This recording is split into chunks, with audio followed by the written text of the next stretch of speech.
Graça e paz. Tudo bem com vocês? Vamos nos colocar de pé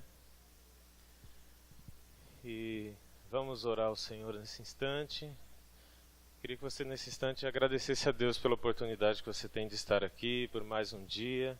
Senhor, nós entramos em Tua presença nessa hora. Agradecemos, meu Deus, o Senhor pelo privilégio que temos, ó Pai, de mais um dia de vida, por mais um dia que o Senhor nos concedeu, pela Tua palavra que está sobre as nossas vidas, de que a Tua misericórdia já se renovou sobre as nossas vidas, porque ela garante que essa misericórdia se renova a cada manhã.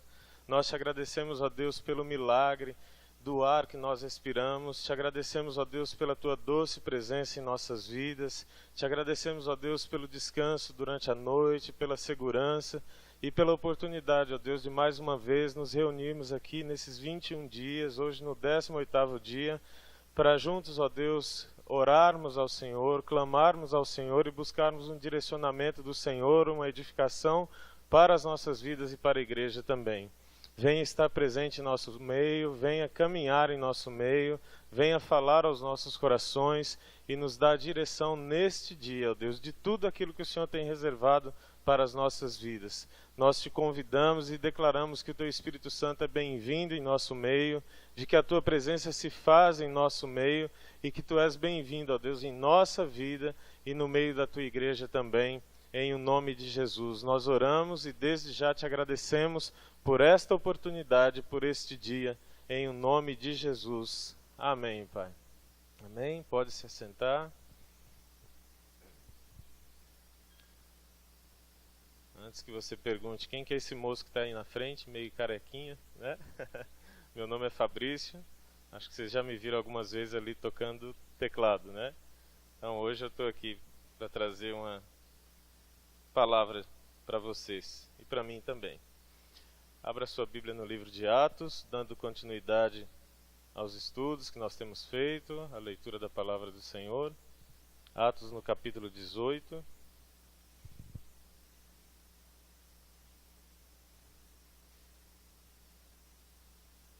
Se você está sem Bíblia, pode acompanhar aqui no telão.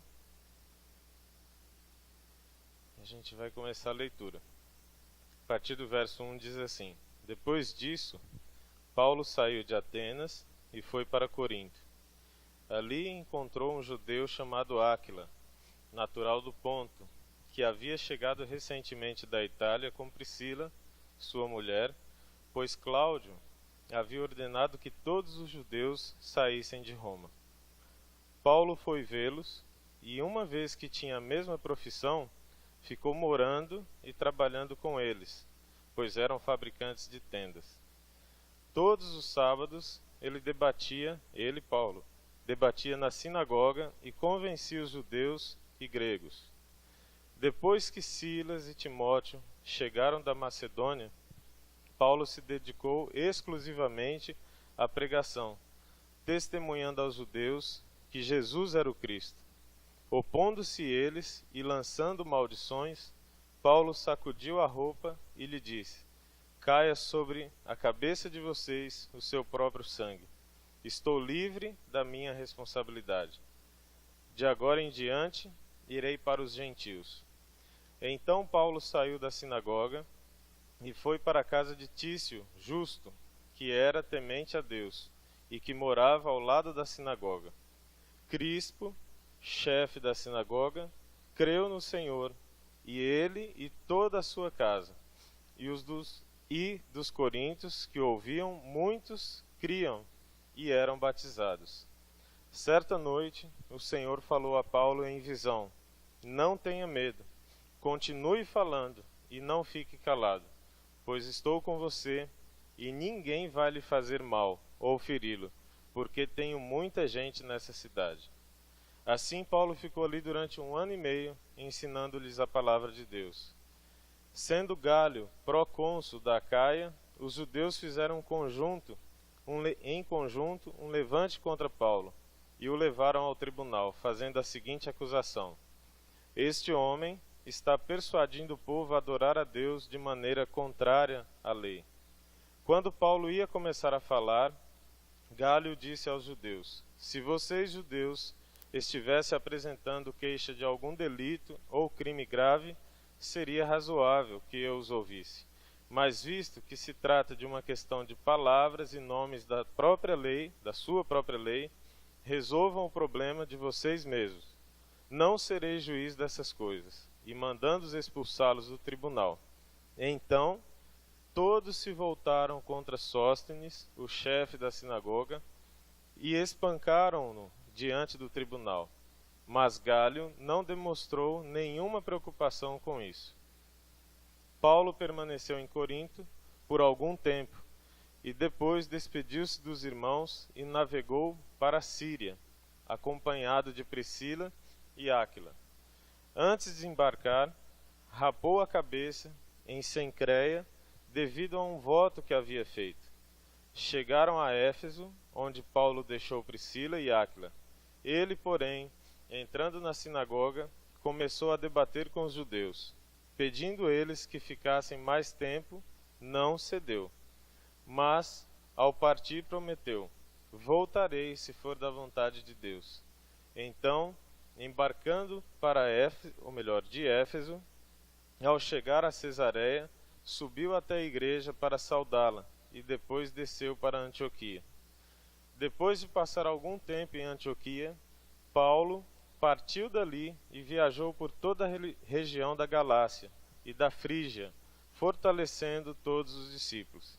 Enquanto isso, um judeu chamado Apolo, natural de Alexandria, chegou a Éfeso.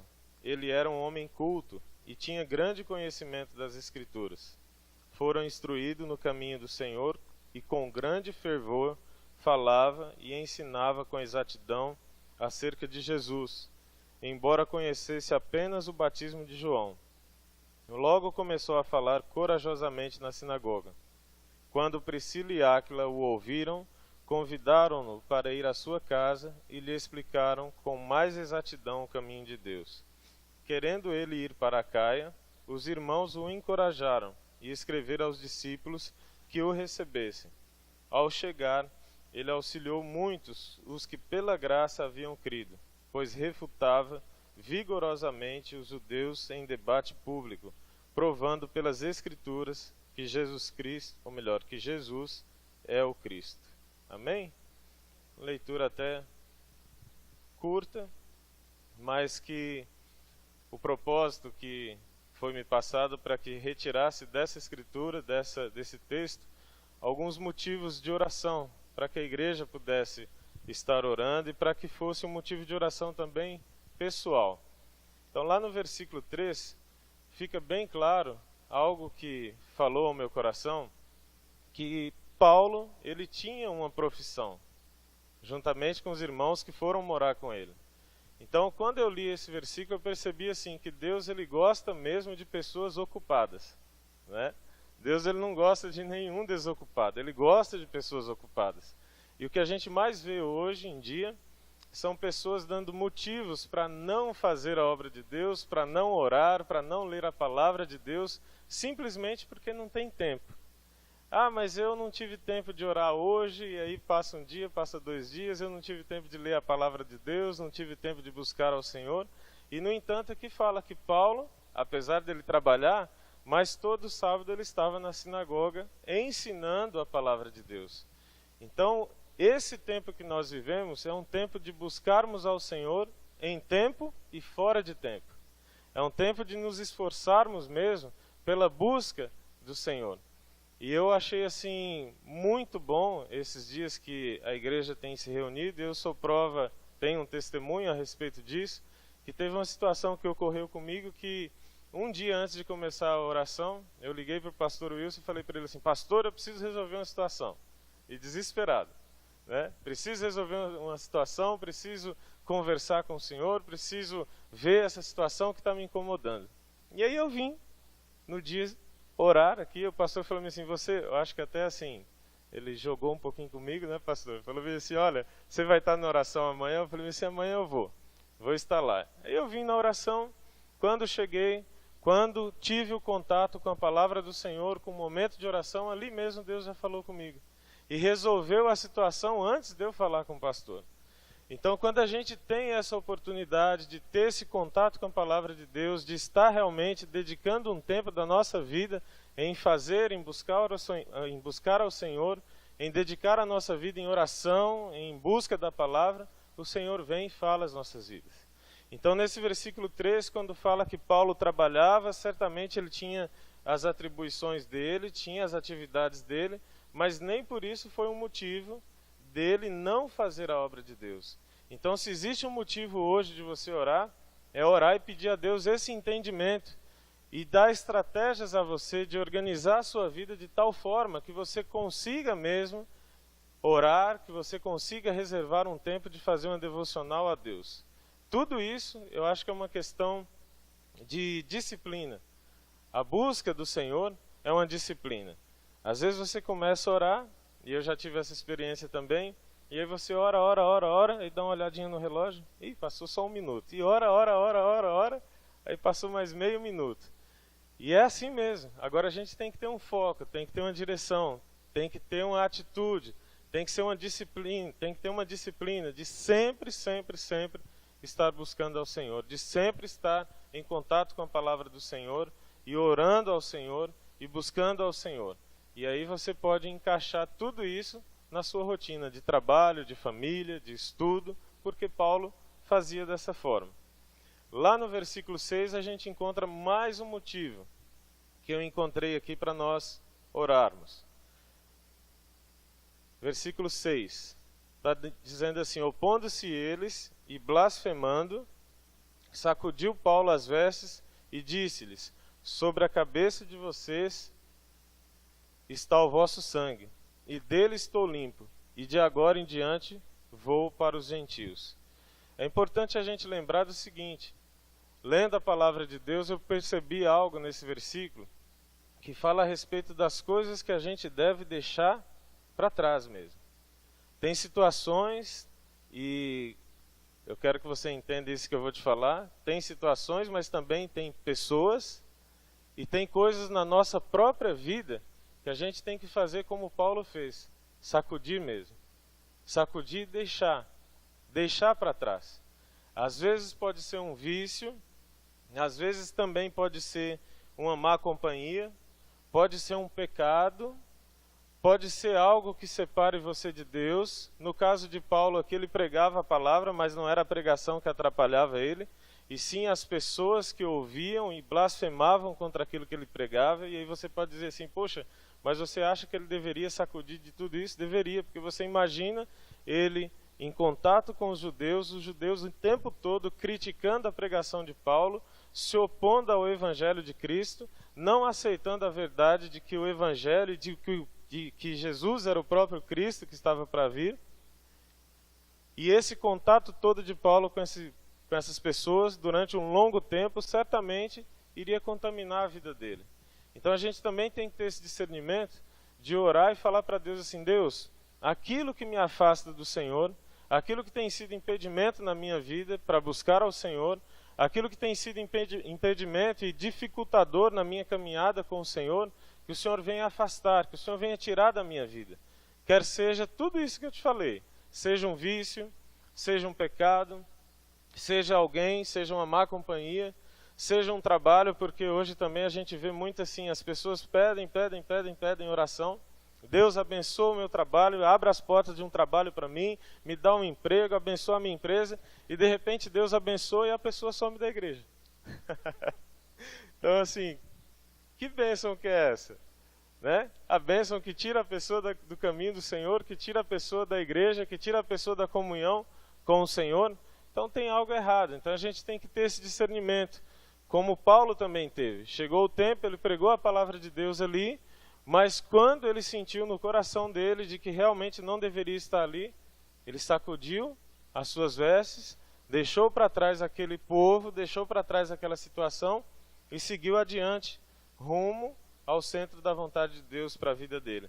Então esse é mais um motivo que a gente tem que orar, pedir a Deus realmente para nos limpar, e conforme a palavra dele também nos diz, que aquela árvore frutífera, que somos nós, amém? Você também é uma árvore frutífera? Amém, né? Então a árvore frutífera, o Senhor vem e faz o que com ela? poda, né? Ele vem e poda. Para quê? Para dar mais frutos. Então aquilo que Deus podou na sua vida, não queira enxertar de novo não.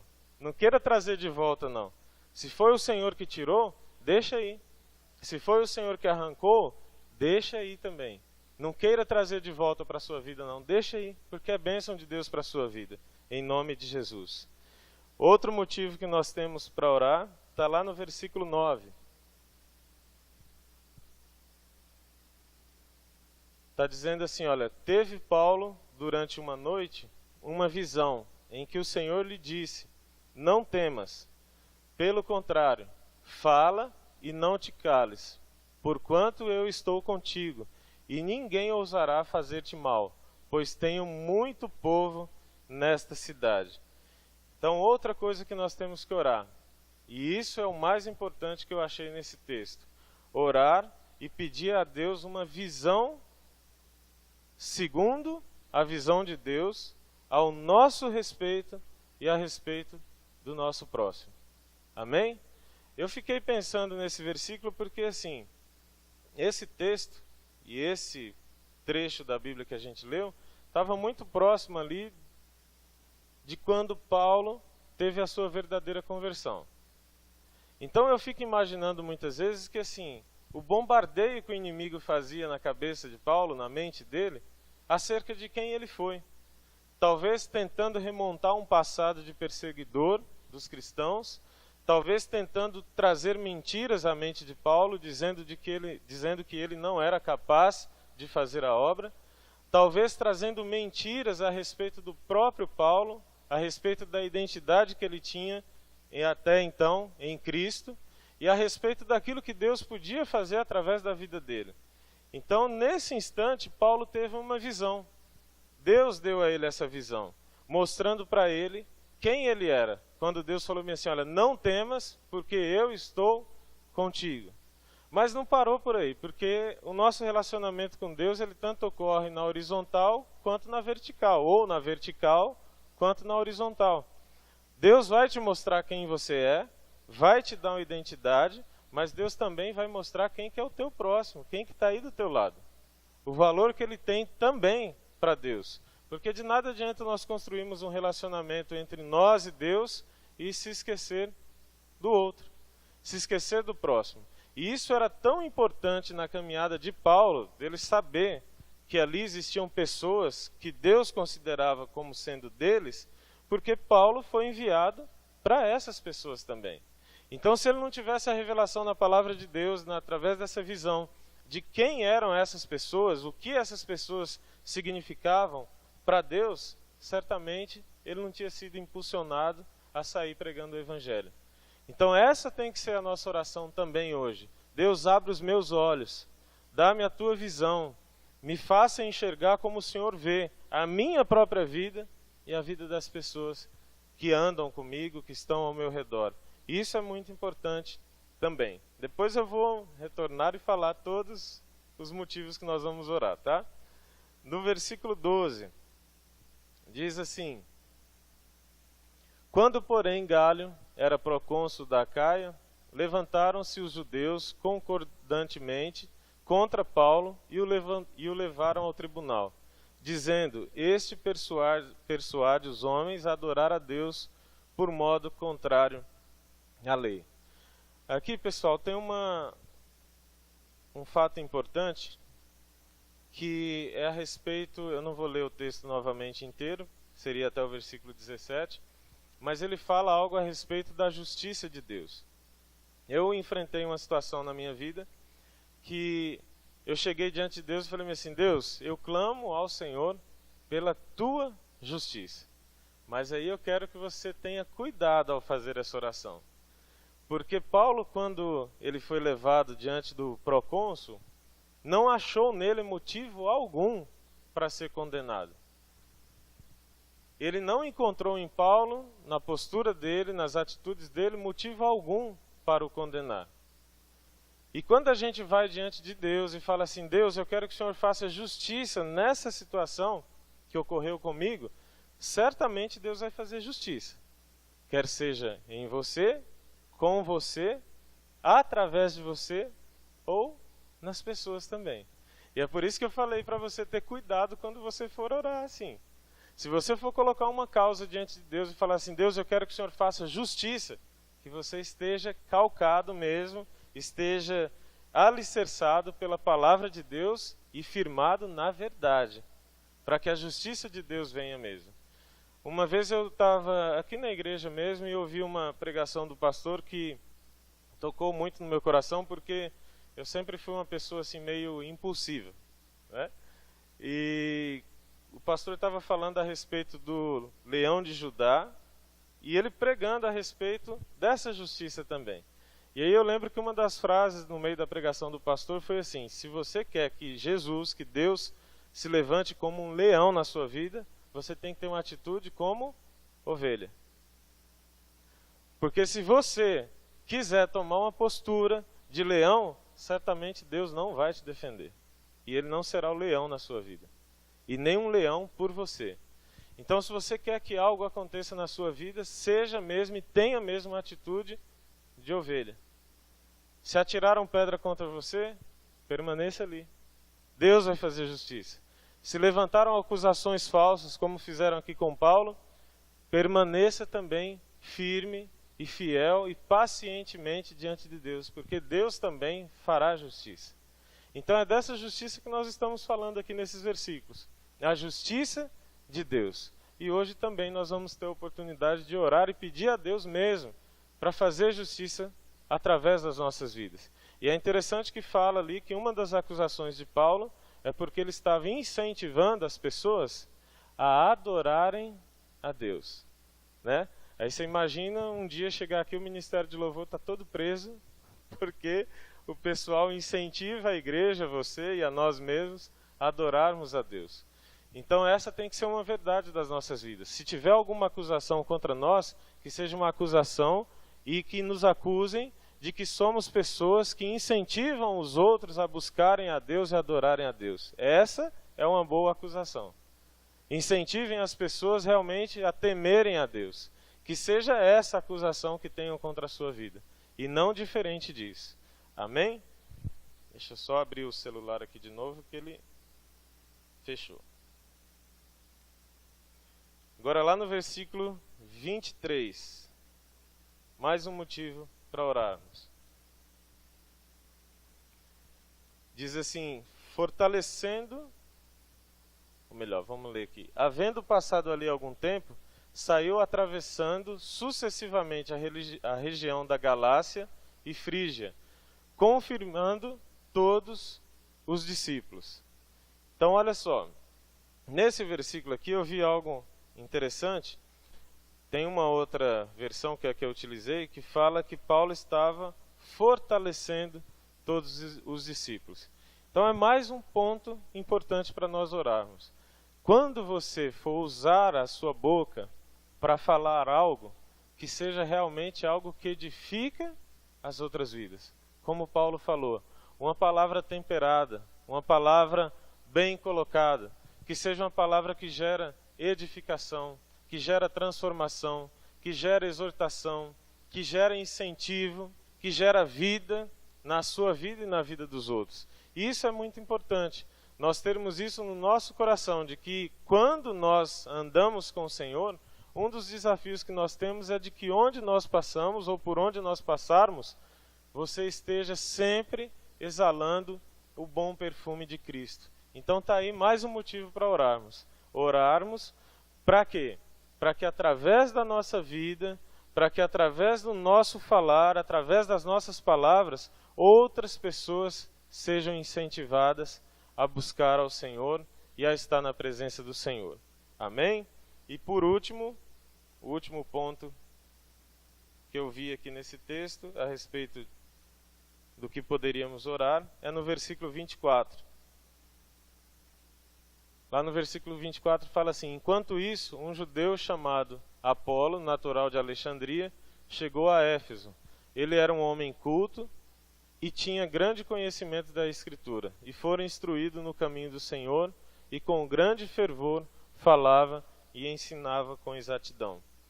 Então, o último motivo que nós temos que orar e esse também é muito importante aqui para a nossa igreja. Orar para que Deus envie obreiros igual a Apolo, né?